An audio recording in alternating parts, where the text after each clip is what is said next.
तो finally guys माँ movie release हो गई है भाई 27 जून 2025 को, जिसके डायरेक्टर हैं विशाल फूरिया जी, जिन्होंने छोरी छोरी 2 जैसी मूवियाँ डायरेक्ट किया हैं। 2021 में इनकी मूवी आई थी, प्योर हॉरर मूवी थी। और इनका कंटेंट कैसा था, कंटेंट की क्वालिटी कैसी थी, अगर आपने देखा होगा तो थोड़ा एक्सपीरियंस आइडियाज़ आपको ज़रूर होंगे। बाकी ये मूवी कैसी है कैसी नहीं है, आइए एक छोटी सी वीडियो में बात करते हैं। तो गाइज अगर आपने भाई रक्त बीज और माँ काली वाली कहानी अगर सुना होगा तो उसी को मॉडलाइज करके डायरेक्टर ने इस चीज़ को सिनेमा घरों में पेश कर दिया है आपके सामने। बाकी हॉरर मूवी के जो कंटेंट होते हैं उनकी भी क्वालिटी ना कई प्रकार की होती है, जैसे कि for example horror plus comedy ले लीजिए, एक प्योर हॉरर ले लीजिए जिसको देख कर के आपकी फट के हाथ में आ जाए। और तीसरी कैटेगरी होती है भाई वो कॉमेडी उसमें होगी नहीं 1% की, और हॉरर जो होगी वो उससे आप डरोगे नहीं, ना ही आप डरोगे ना ही उसके अंदर जो कैरेक्टर है ना उनमें में से किसी को फ़र्क नहीं पड़ेगा यार कि कोई हॉरर का सीन है यहाँ पे। तो ये सोच लीजिए कि ये जो माँ मूवी की कंटेंट है ना, ये जो क्वालिटी है ये उसी पे डिपेंड है कि ना आपको इसमें कॉमेडी मिलेगी और ना ही आप इसमें से डरने वाले हो भाई। बस ऑब्जर्व करोगे कि मूवी आपको क्या फील करवाना चाहती है।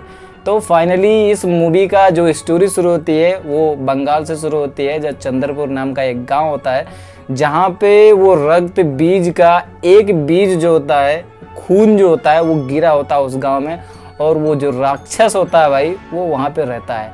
और उसका कॉन्सेप्ट ये है भाई कि जब लड़कियाँ होंगी और वो 12 साल तक बड़ी हो जाएंगी और जब उनका पीरियड्स वगैरह स्टार्ट हो जाता है तो उनको उठा के लेके जाता है और उनके गर्भ में अपना राक्षस जो होता है अपना बीज डालता है और उससे वो अपना साम्राज्य बनाना चाहता है बहुत ज़्यादा राक्षसों का। अब उसी गांव में एक ऐसी फैमिली होती है भाई जिसके ऊपर उस राक्षस का एक श्राप होता है कि इस गांव में इस घर में अगर कोई लड़की पैदा होगी तो उसकी आप तो या तो बलि दे दो भाई, वरना 12 साल पे जैसे ही वो लड़की 12 साल की होगी ये उठा के लेके जाएगा, कोई रोक नहीं सकता है। तो श्रापित घर होता है और उस घर में जब भी बेटियां पैदा होती हैं तो उस घर के जो मर्द होते हैं वो खुद लेके जाते हैं और उसी जो पेड़ होता है जिस पे राक्षस रहता है उसी के सामने रख करके वो खुद बलि दे देते हैं भाई। अब उसी घर में इंद्रनील सेन गुप्ता होते हैं, ये थोड़ा पढ़ने वढ़ने के लिए जाते हैं कोलकाता और वहाँ पे इनसे प्यार होता है भाई काजोल से और शादी करते हैं। जब इनको बेटी पैदा होती है तो ये उस गांव में आते ही नहीं है, वो वहीं पे रखते हैं, ये जानते हुए कि हमारे घर की हमारे गांव की क्या समस्या चल रही है इस वजह से। तो कंटेंट ऐसा है कि इनके घर में जो इनके पापा होते हैं इंद्रनील सेन गुप्ता के, ये मर जाते हैं तो इनको मजबूरन आकर के अपने घर की जो प्रॉपर्टी होती है वो बेचने के लिए ये एक दिन के लिए गाँव में आते हैं और एक दिन में भाई खेल होता है और इनको वहाँ पे टपका दिया जाता है। जो वो सीन है दिखाया गया है वो मुझे पर्सनली बहुत ही ज़्यादा अच्छा लगा। बाकी वहाँ पे जब पता चलता है काजोल को तो उनके पास भाई फ़ोन आता है कि आपके पति हस्बैंड कुछ महीने 2-4 महीने के बाद उनको पता चलता है कि उनके पति जो थे वो घर बेचने के लिए गए थे, तो एक बार आप आ जाइए यहाँ पे और इनको घर की प्रॉपर्टी वगैरह जो कुछ भी है आप बेच दीजिए, आप जाइए यहाँ से। तो काजोल भाई अपनी बेटी को लेकर के वहाँ पे आती हैं। कुछ कुछ सीन यहाँ पे ऐसे हैं ना जहाँ पे आपको ये फील होगा कि यार पड़ी हुई लकड़ी क्यों ले रही हो यार। पड़ी हुई लकड़ी का मतलब ये होता है कि जब आपको इंस्ट्रक्शन मिला हुआ है कि ये चीज़ नहीं करने का तो अपने मन से क्यों करने का भाई। ये चीज़ें आपको कई जगह फील होंगी ऐसी। तो वो आती है अपनी बेटे को लेकर के और वहाँ पे जब ये चीज़ें पता चलती हैं, उनके घर में एक नौकरानी होती है, उसकी भी बेटी को जैसे ही उसका पीरियड आता है भाई वो उठा के लेके जाता है। जो वो लेके जाने वाला जो सीन दिखाया गया है वो भी थोड़ा इंगेजिंग और बहुत ज़्यादा इंटरेस्टिंग है। डरावना तो नहीं है, डरावना आपको पूरी मूवी में कहीं भी नहीं लगेगा। BGM wise, cinematography wise, CGI wise कहीं पर भी थोड़ा सा भी अगर आपके अंदर क्वालिटी है चीज़ों को ऑब्जर्व करने की तो डरावनी तो कुछ भी नहीं लगने वाली, ये सोचो। अब वहाँ पे इनकी बेटी को भी लेके जाता है। अब कंटेंट यही है भाई कि काजोल किस प्रकार से एक माँ के तौर पे ये किस प्रकार से उस राक्षस से लड़ती है और उसका विनाश करती हैं। ये चीज़ सारी जो होगी वो आपको मूवी में देखने को मिलेगी।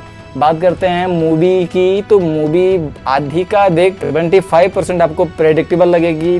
तो फॉर एग्जांपल मैं आपको एक चीज़ बताऊं कि जैसे एक जब गांव में काजोल पहुंचती हैं तो वहाँ पे एक एजेड बुढ़िया होती है। जैसे ऐसी मूवी में बुढ़िया एक ना कहीं मिल ही जाती है।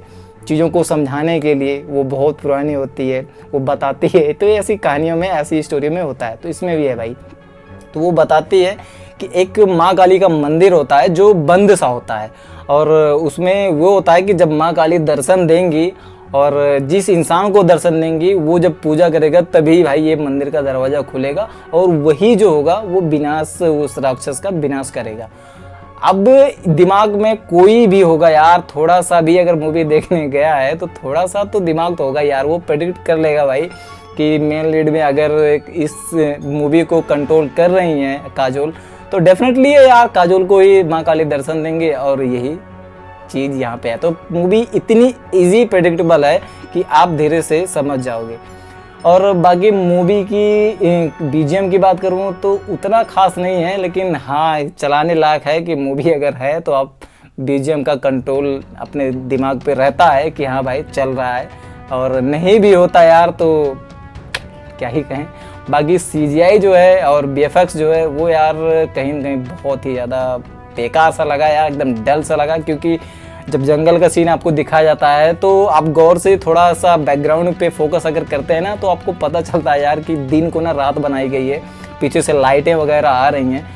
और वहीं पे परफॉर्मेंस की बात करूं तो सबसे बेस्ट परफॉर्मेंस मैं मानूंगा काजोल की। इसमें उनकी गुड लुकिंग और उनका जो यंगर सीन दिखाया गया है काफ़ी ज़्यादा अच्छा लगा, पसंद आया। और जो क्वालिटी उनकी एक्टिंग करने की थी पहले भी, कहीं ना कहीं वो भी आज भी दिख रही है कि हाँ उनके अंदर वो एक्टिंग है, वो एक्टिविटी, वो जोश, वो जो स्टाइल होती है उनकी बात करने का, जो तरीका होता है, वो सारी चीज़ें आपको इस मूवी में दिखेंगी उनकी तरफ से। बाकी रोनित रॉय की एक्टिंग जो है वो कहीं न कहीं आपको सरप्राइज़ करेगी एट द एंड तक। और इंद्रनील सेन गुप्ता की एक्टिंग का मैं क्या ही बात करूं, क्योंकि उनका कैरेक्टर थोड़ा सा ही देर के 20-25 मिनट बाद उनका ख़त्म हो जाते हैं। और जहाँ पे बात हो रही है कि ये मूवी जो है वो शैतान मूवी के यूनिवर्स से जोड़ी जा रही है, तो अगर आप शैतान मूवी से जोड़ रहे हो यार तो ये चीज़ देखो यार कि उस मूवी का कंटेंट क्या था, इस मूवी का कंटेंट क्या है, और एट द एंड आपने जोड़ ही दिया यार। मूवी में होल्ड करके रखिएगा और आपको पता चलेगा, एक बेस्ट सरप्राइज़ है आपके लिए जहाँ पे आपको पसंद भी आएगा। लेकिन जब पूरी मूवी आप इस चीज़ को देखते देखते जब वो क्रेडिट सीन आएगा आपके सामने ना तो सोचोगे यार ये तो मूवी मज़ा नहीं आई, सीधी सीधी बात ये है। और अगर शैतान से आप इस चीज़ को जोड़ रहे हो तो कहीं ना कहीं कंटेंट में बहुत ही ज़्यादा भाई सुधार करना पड़ेगा और चीज़ों को बदलना पड़ेगा।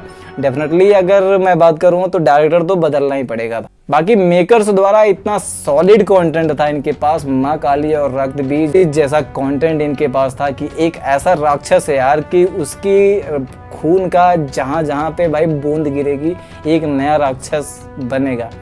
तो मेकर्स द्वारा पता नहीं क्या सोच करके यार क्या चेप दिए हैं, कैसी कर दिए हैं, ये चीज़ समझ में नहीं आई। बाकी अगर बनाने वाला अगर बनाता ना भाई तो इस पे ऐसा चीज़ बनता कि कोई सोच भी नहीं सकता था यार। जेन्युइन का जेन्युइन रहता और परफेक्ट का परफेक्ट दिखता यार। लेकिन इसमें यार मूवी वाला ना ऐसा कहीं ना कहीं फील होगा आपको कि आप ना सीरियल टाइप का देख रहे हो, सीरियल देख रहे हो, थोड़ा सा स्लो हो जाती है, थोड़ा सा पकाऊ जैसा दिखती है यार। लेकिन एट द एंड मूवी का ओवरऑल अगर मैं कहूँ तो विथ फैमिली के साथ आप देख सकते हो। पीरियड से के जैसे सीन्स हैं, लैंग्वेज भी वैसे ही यूज़ हुई है, उस चीज़ को अगर आप और आपकी फैमिली ऑब्जर्व कर पा रही है तो आप विथ फैमिली के साथ देख सकते हो। और कोई एडल्ट भाषा का यूज़ नहीं हुआ। हाँ, बंगाल में मूवी का जो सीन हुआ है वो शूट हुआ है तो बहुत सारी लैंग्वेजेस जो होंगी वो बंगाली में बोली जाएंगी, कोई सबटाइटल नहीं है, ये एक नेगेटिव पॉइंट है। बाकी मूवी ओवरऑल जो मैं बताऊं तो मुझे बिल्कुल भी पसंद नहीं आई भाई। और आपको काजोल की एक्टिंग परफॉर्मेंस कैसी लगती है और क्या आपने छोरी मूवी और छोरी 2 मूवी देखी, मुझे कमेंट करके जरूर बताइएगा गाइज। मिलते हैं नेक्स्ट वीडियो में। जाने से पहले अगर चैनल पे नए हो तो प्लीज़ आई रिक्वेस्ट एक सब्सक्राइब और लाइक जरूर कीजिएगा ताकि तुम्हारा भाई तुमसे ज़रूर मिल सके। मिलते हैं नेक्स्ट वीडियो में, तब तक के लिए बाय बाय, टेक केयर।